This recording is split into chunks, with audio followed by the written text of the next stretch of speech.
tàu hỏi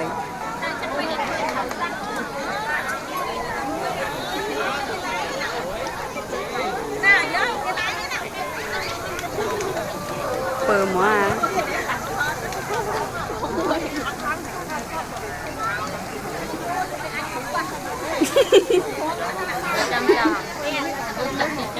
ố mời mời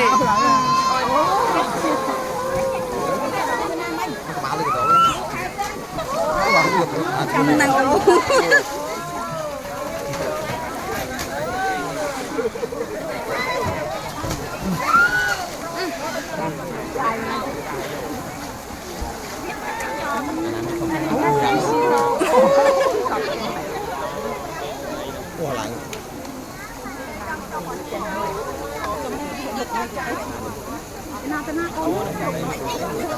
Hấp cho hạt cho là ăn khả hà nát cho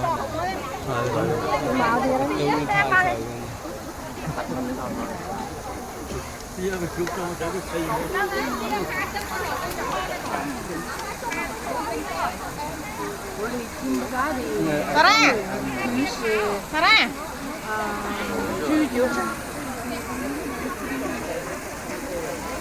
cho mày, cho mày lên, lên cái tria mày.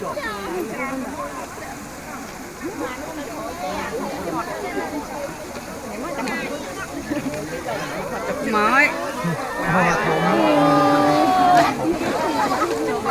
chọc hồi năm cha nó còn tôi cũng nói chăm mạ chân người mạ chân để buồn của bố bà người nào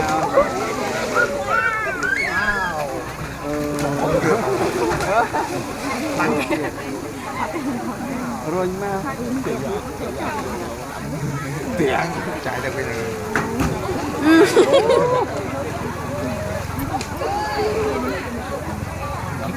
ăn chưa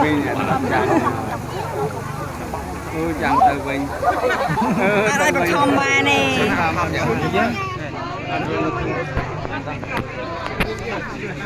Ê, máu, máu.